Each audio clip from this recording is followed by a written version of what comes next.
Hello everyone, this is Shreya Singh, and in this video we are going to discuss the topic civil services in India.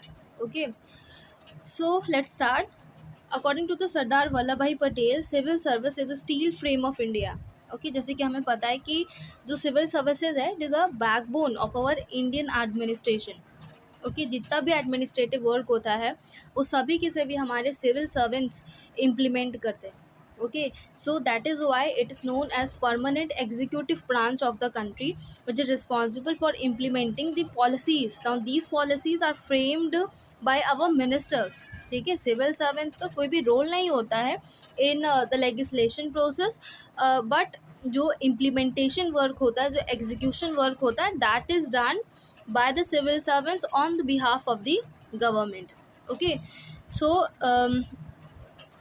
अब civil services form कैसे हुआ, इसका evolution कैसे हुआ, ये जानना बहुत ज़्यादा इंपॉर्टेंट है.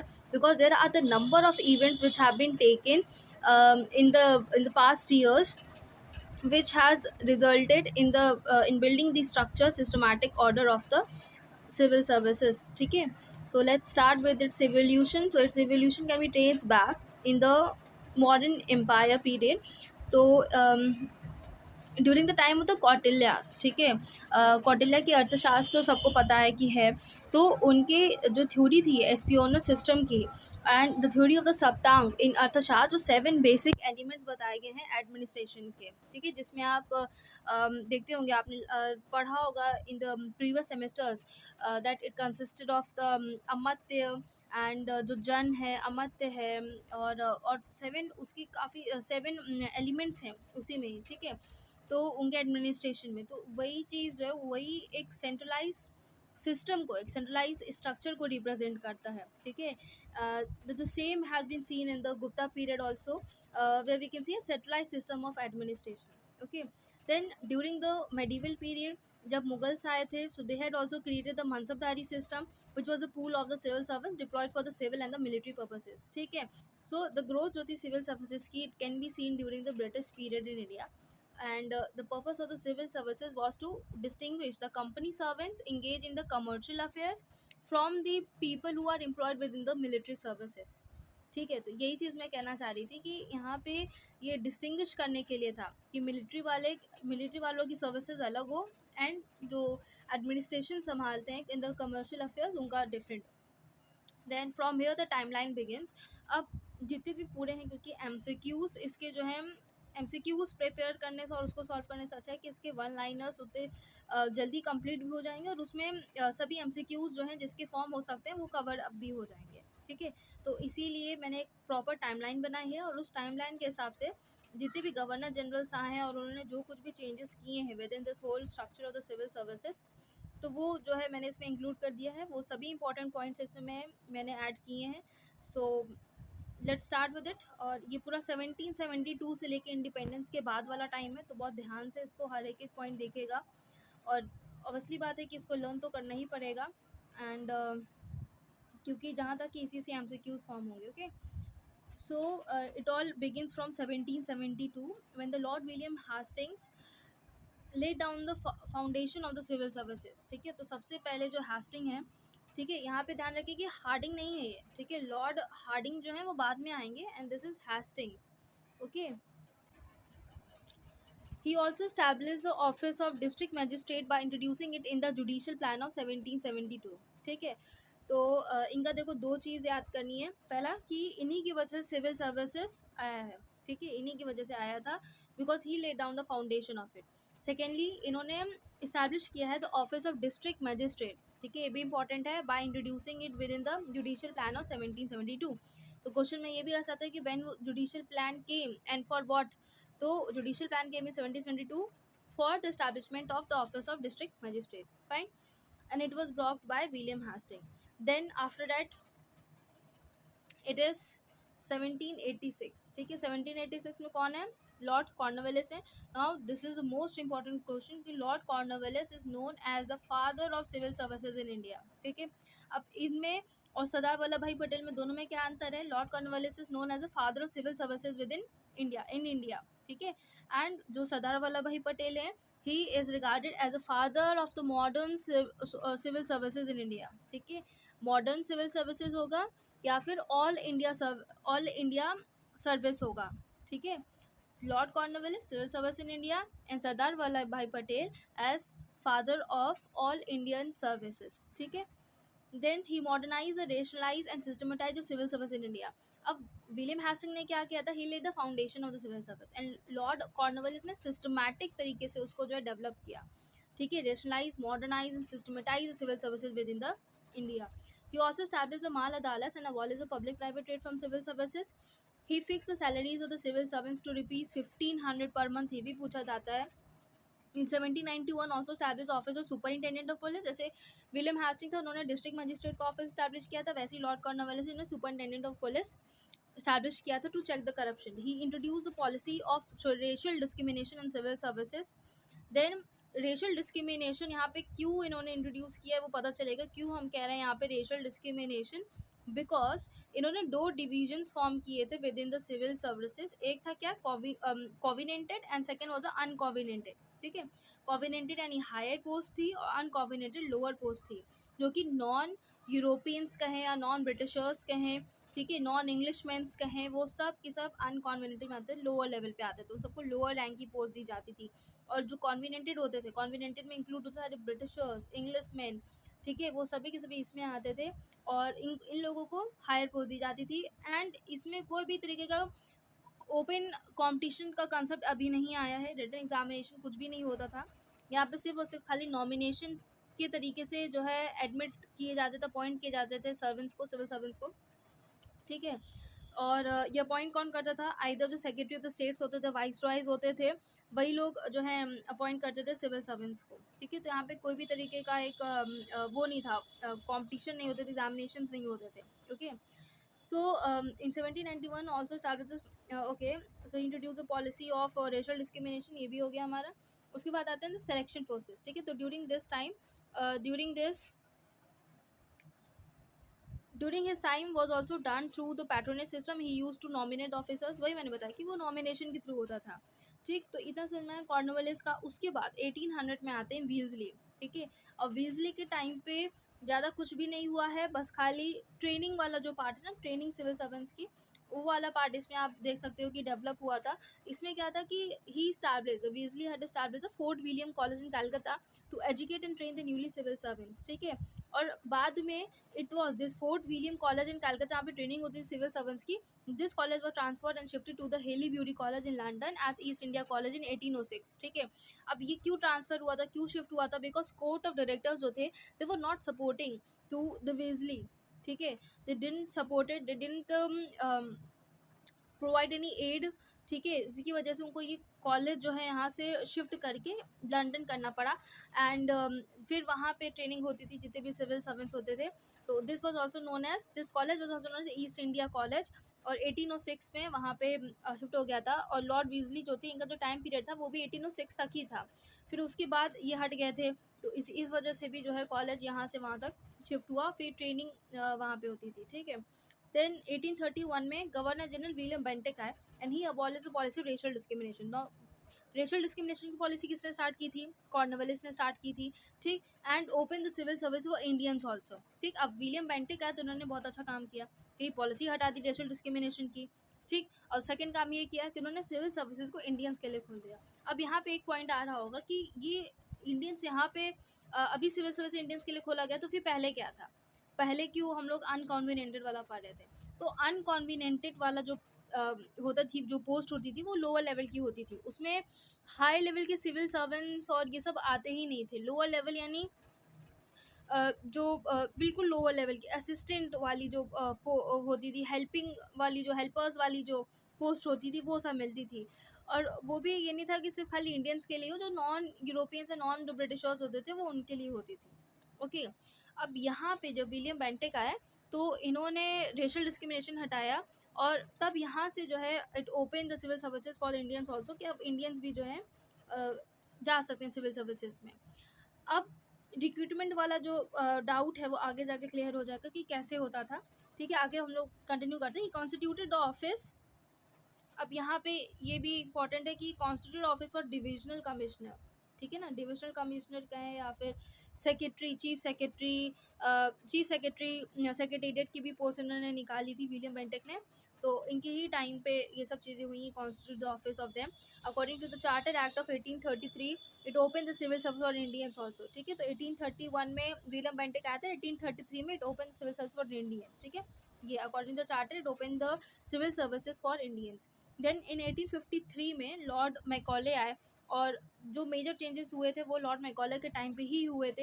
ही presented the report to the British parliament and suggested some changes with in the civil services in India, ठीक। क्योंकि हमको पता है लॉर्ड मैकॉले ने काफ़ी सारे कंट्रीब्यूशंस किए हैं with in the education, with in the development of the education system in India.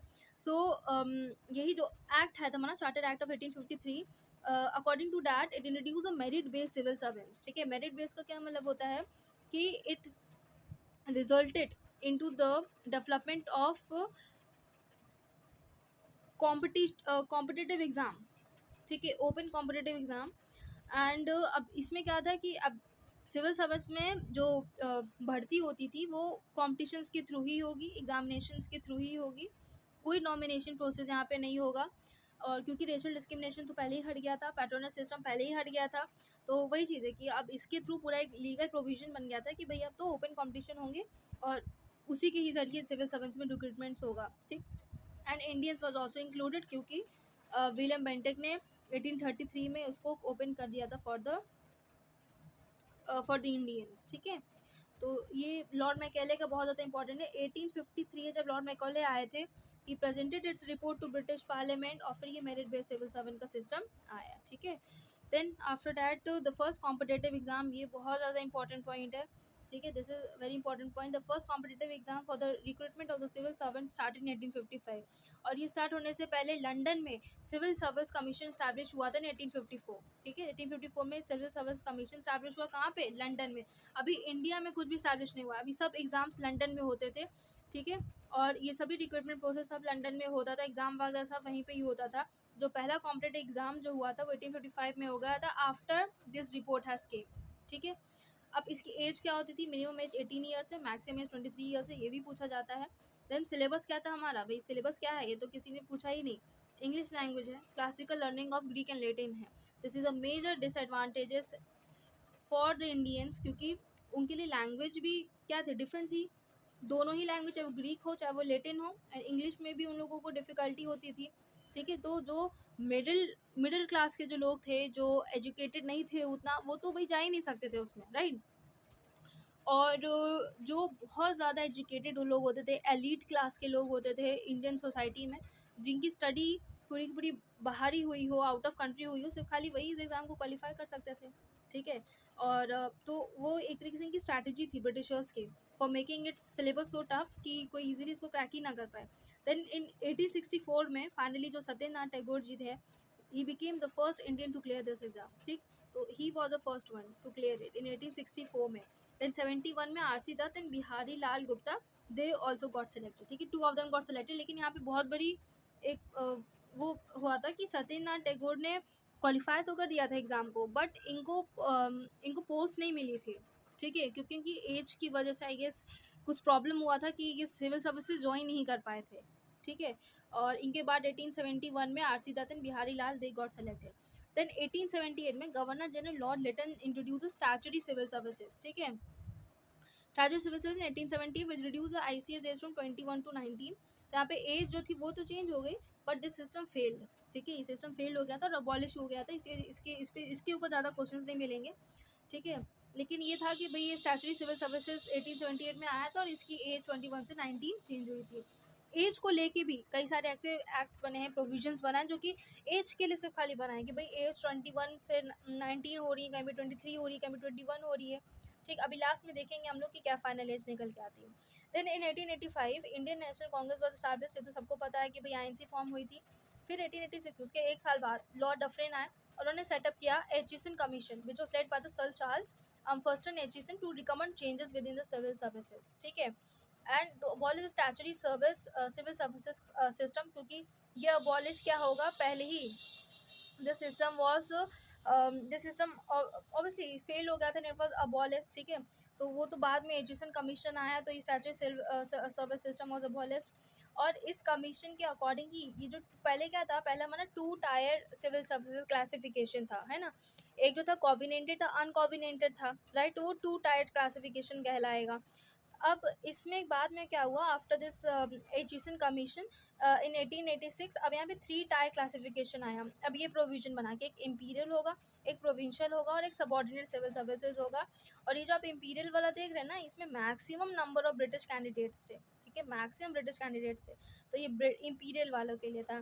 Provincial, obviously provincial में आपके अपने रीजनल लोग आते होंगे, ठीक है? सबऑर्डिनेट सिविल सर्विसेज में उसके नीचे की पोस्ट आती होंगी, ठीक है? तो ये ऐसे सिस्टम था पूरा। तो ये जो 3 टायर क्लासिफिकेशन है, याद रखिएगा कब आया था, this came in education commission, fine.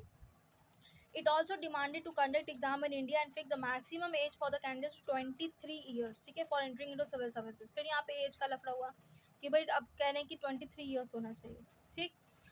उसके बाद with in the imperial category there were maximum British candidates, ठीक। इन 1912, अब आते हम लोग 1912 में, this was the time of Lord Hardinge appointed Islington commission, presented its report in 1915। And अब क्योंकि लॉर्ड हार्डिंग आए, अब इन्होंने अपनी रिपोर्ट प्रेजेंट की, अपॉइंट किया इस्लिंगटन कमीशन को। एंड अब here 25% of the high post were to be filled by the Indians, which means कि पार्टली इंडियंस होंगे, पार्टली इंग्लैंड होंगे, हाफ हाफ होगा, ठीक है? तो आधा इंडियंस होगा भाई, आधे इंग्लैंड होंगे, तो बराबरी की हो जाएगी बात, ठीक। और फिर उसके बाद तो ये लॉर्ड हार्डिंग के इस्लिंगटन कमीशन में था, इतना इतना उसमें डिमांड थी।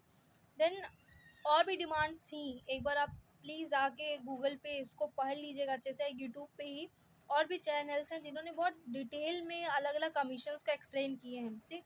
ये तो मैंने सिर्फ खाली मेजर मेजर पॉइंट्स लिए हैं, ताकि जो मुझे लग रहा है कि इम्पॉर्टेंट है एमसीक्यूज़ के हिसाब से, ठीक। और अगर आपको डिटेल में जाना तो please go and read out the PDFs, ठीक है? जब आप गूगल पे जाएंगे तो वहाँ पे आप सिविल सर्विसेज इन इंडिया, उसमें पीडीएफ आके लिखेंगे तो काफ़ी सारे उसमें आर्टिकल्स हैं, पीडीएफ्स हैं, ठीक है? Civil services in public administration डाल के देखिए तो उसमें काफ़ी सारे टॉपिक्स निकल के आएंगे, तो उसमें और आपको डिटेल में जानने को मिलेगा, ठीक है? जो मेजर मेजर चीज़ें थी एमसीक्यूज़ के हिसाब से वो तो मैंने इसमें ले ली हैं, लेकिन for building upon your understanding and knowledge you should must go and visit that also and read it out, ठीक है? देन आफ्टर दैट, ठीक है, सो कंटिन्यू करते हैं विद द लॉर्ड मॉन्टेक्स, ठीक है? लॉर्ड मॉन्टेक तो सबको पता है, लॉर्ड मॉन्टेक एंड आपका ये चेम्सफोर्ड रिफॉर्म आया था। This was declaration by the Edwin Montague on 28 August 1917, this is also known as August Declaration। और इसके अकॉर्डिंग जो हमारा गवर्नमेंट ऑफ इंडिया एक्ट 1919 था, suggested to recruit Indians to 1/3 of the higher post, ठीक है? अब यहाँ पे रिक्रूट कर रहे हैं हम लोग इंडियंस को by the 1/3 of the higher post की 1/3 जो रिजर्व रहेगी हमारे इंडियंस के लिए। और इसके according it was divided imperial. अब ये जो इम्पीरियल है यहाँ पे, ये इम्पीरियल यही वाला पर जहाँ पे ब्रिटिशर्स होते थे, ठीक है? ये अब जो हम लोगों ने ऊपर पढ़ा था इम्पीरियल, वही है। वहाँ पे अब 2 कैटेगरीज आ गई थी, one was all India services and second is the central services, ठीक है? अभी एट प्रेजेंट में कितने कैटेगरीज हैं इंडिया में, कितने सिविल सर्विसेज में कितनी कैटेगरीज आती हैं? 3 आती हैं। एक ऑल इंडिया सर्विसेज होती हैं, एक सेंट्रल सर्विसेज होती हैं और एक स्टेट सर्विसेज होती हैं, ठीक है? तो 3 होती हैं, ये भी ध्यान रखिएगा। और with in the all India services आपको पता ही है कि ऑल इंडिया सर्विसेज में भी 3 आती हैं, एक आईएएस, आईएफएस है और आईपीएस है, ठीक है? तो जब आप एमसीक्यू सॉल्व करेंगे ना, तो आपको एमसीक्यूज आपको मिलेंगे कहाँ से? आप गूगल पे जाइएगा, वहाँ पे आपको पूरे के पूरे MCQs on civil services in India या एमसीक्यूज ऑन सिविल सर्विसेज आप डालिए और उस पर एमसीक्यूज आएंगे। सिविल सर्विसेज अगर नहीं आ रहे तो उसमें पब्लिक सर्विसेज डाल के देखिएगा, तो उस पर MCQs on the public services, ठीक है? तो फिर उसमें आपको एमसीक्यूज मिलेंगे and they will be very much helpful for your exam perspective, ठीक है? तो उसमें आपको मिल जाएगा इन सब पे। So please do not confuse between the two. ये 1919 के टाइम का मैं बता रही हूँ। Divided imperial into 2 categories, one was all India services, second was central services. At present they are the 3 ठीक है? स्टेट सर्विसेज में इंक्लूड हो गया है। देन उसके बाद आता है आपका 1922 exam was started to be conducted both in London and India. 23 में Lord Reading appointed the Royal Commission. अब यहाँ पे ली कमीशन आता है, ठीक है? Royal Commission which was chaired by the Lord Lee of Fareham एंड इसको ली कमीशन कहते हैं। और इसके according it submitted is report in 24 and establish the public service commission, ठीक?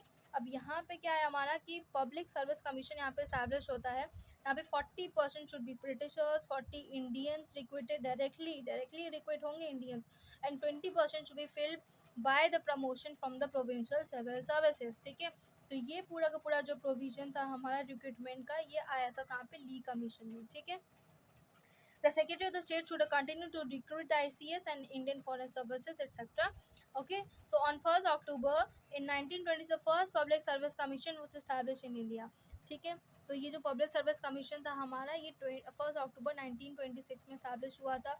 Okay, then Ross Barker was appointed as the first chairman of the public service, के include for other members as well। ठीक है, तो अब यहाँ पे Ross Barker थे, was appointed as the first chairman। The function of the commission was regulated by the Public Service Commission Rules 1926 and अब यहाँ से सारे के सारे वन लाइनर से स्टार्ट होते हैं। हमारी हिस्ट्री अब यहाँ तक कंप्लीट हो चुकी है, क्योंकि भाई इंडिया में पब्लिक सर्विस कमीशन जो है वो स्टैब्लिश हो चुका है। अब जितने भी आगे के क्वेश्चन है वो सब वन लाइनर्स और एमसीक्यूज पे ही बेस्ड है। ठीक है, तो उसको ध्यान से पढ़िएगा। The functions of the commission was regulated by the public service commission rules. जैसे कि अभी यूपीएससी है ना, तो उस समय पे जो कमीशन था वो पब्लिक सर्विस कमीशन था, जो पूरा का पूरा रिक्रूटमेंट प्रोसेस को, ट्रेनिंग प्रोसेस को और बाकी सारी चीज़ों को जो है वो देखता था सिविल सर्वेंट्स का, सिविल सर्विसेज में। Okay, by 1934 all India services included 7 services like IPS, IFS etcetera. तो ये 1934 में ऑल इंडिया सर्विसेज ये पूरा बन गया था हमारा। 35 में federal public service commission was set up and came into effect from 1 अप्रैल 1937। ठीक है, तो ये पब्लिक सर्विस कमीशन ही है। ठीक है, 1926 में पब्लिक सर्विस कमीशन बना था, और फिर 1935 में, ठीक है, 1935 में इसी का नेम जो है वो चेंज होके हमारा बन गया था क्या, फेडरल पब्लिक सर्विस कमीशन। ठीक है, federal public service commission, and later on इसी को ही फिर हम लोग बाद में जाके यूपीएससी बोलते हैं। ये जो फेडरल है ना, इसी को यूनियन पब्लिक सर्विस बोलते हैं। तो पहले पब्लिक सर्विस कमीशन बना, उसके बाद फेडरल पब्लिक सर्विस कमीशन बना, and this came into effect on 1937, 1 April 1937। Fine. Now, by 1939, the strength of Indians were more than the Europeans. अब 39 तक आते आते इंडियंस की स्ट्रेंथ ज़्यादा हो गई थी देन द यूरोपियंस। ठीक है, after the independence of India all the federal public service commission was renamed as a union public service commission. ठीक, अब यहाँ पे यूपीएससी फॉर्म होता है। यूपीएससी कब फॉर्म हुआ है, please mention it in the comment section. ठीक है, ये हमारा नेक्स्ट टॉपिक है जब हम लोग यूपीएससी को कवर करेंगे, और अगर किसी को पता है कि यूपीएससी का कौन सी ईयर में फॉर्म हुआ था, then please mention with in the comment section। ठीक है, now in 1947 the Indian civil services became the Indian administrative services। ठीक, इंडियन से अब यहाँ पे सब जो नेम्स चेंज हुए थे ना, ये वो वाले हैं कि 1947 में इंडियन सिविल सर्विस, पहले आईसीएस सर्विस था, बाद में आईएएस बना, तो वो सिविल सर्विस एडमिनिस्ट्रेटिव सर्विस बना। 48 में आईपी यानी Indian police change into the IPS, Indian police service. ठीक है, तो ये नेम चेंज हुए, आईपी आईपीएस ये चेंज हुआ है नाम। ठीक है ना, और इंडियन पुलिस से भी पहले उसका नाम कुछ और था, हम लोग आगे देखेंगे। ठीक है, तो ये 1948 में हुआ। 1966 में आईएफएस वाज इंक्लूडेड। ठीक, आईएफएस कब इंक्लूड हुआ, 66 में, in the constitution of India in 1950 part 14। ठीक, आर्टिकल्स प्लीज़ इसके पढ़ लीजिएगा, और ये जो पूरा सिविल सर्विसेज का जो पार्ट है वो सब कुछ पार्ट 14 में मेंशनड है। ठीक है, of the constitution refers to the public services. ठीक है, पूरा पार्ट जो है this refers to the public services.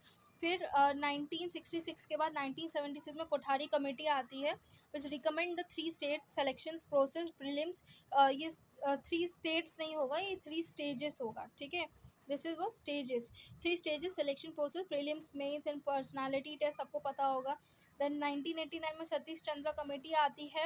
एक वो प्लीज़ जाके इन सब कमेटीज़ के बारे में अच्छे से पढ़ लीजिएगा, जो मेन चीज़ है वो इसमें मैंने इंक्लूड की है। तो Satish Chandra committee recommended introducing an essay paper.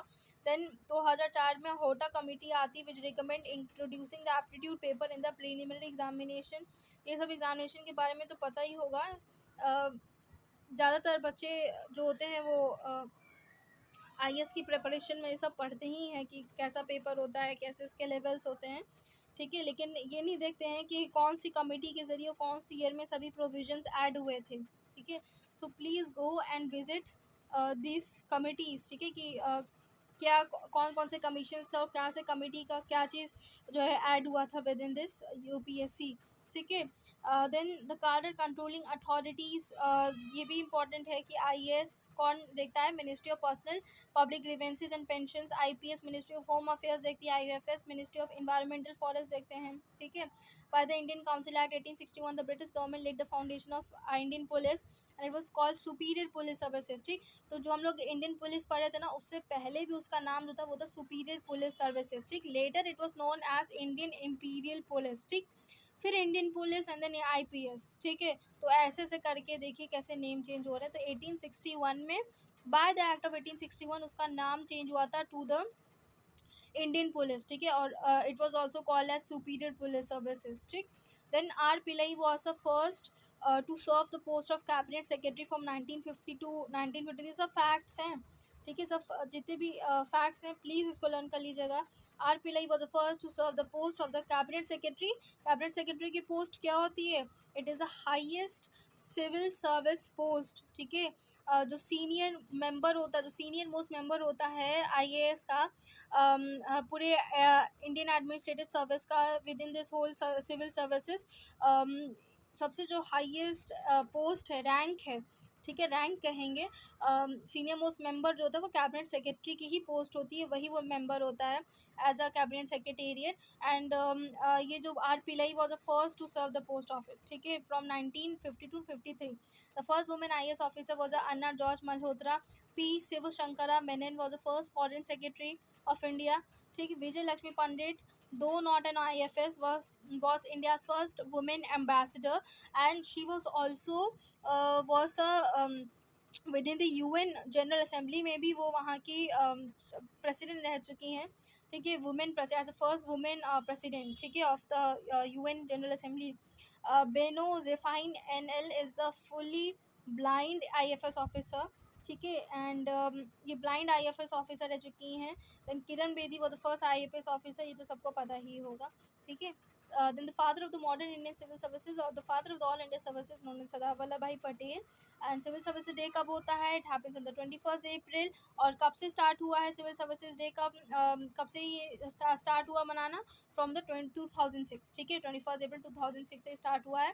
And also learn the articles from 3008 नहीं है, सॉरी, 308 है ये, ठीक है। ये जो है हमारा 308 है, ठीक है, 308 है टू 323, ठीक है। तो इसको एक बार ज़रूर पढ़ लीजिएगा, बहुत इंपॉर्टेंट है, ये आर्टिकल्स ज़रूर की ज़रूर आएंगे। और फिर इसके बाद हम लोग नेक्स्ट वीडियो में we will discuss the union public service commission, okay.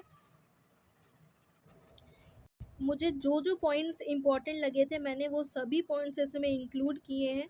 थोड़ा सा एमसीक्यूज़ फाइंड आउट करने में डिफ़िकल्टी होगी, तो अगर आप ये डाल के सर्च करेंगे कि एमसीक्यूज़ ऑन पब्लिक सर्विसेज या फिर यूनियन पब्लिक सर्विसेज, ठीक है, या सिविल सर्विसेज इन इंडिया, ये सब आप अगर डालेंगे तो ज़रूर कुछ ना कुछ आपको और इम्पोर्टेंट मिल ही जाएगा, ठीक है। तो please go and visit that also, ताकि एग्ज़ाम में कोई भी दिक्कत ना हो। और मुझसे जो जो मुझे लगा था इम्पोर्टेंट वो सभी मैंने इसमें इंक्लूड किया है। And so thank you for watching it.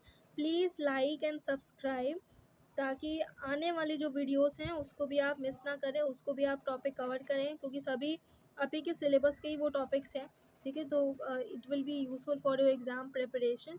Please mention comment कि समझ में आया कि नहीं आया, क्या चीज़ हैं जो लेफ़्ट ओवर रह गई हों, या कौन से ऐसे टॉपिक्स हैं जो आपको चाहिए जिस पे कि मैं वीडियो बनाऊँ, ठीक है। And so thank you for watching it.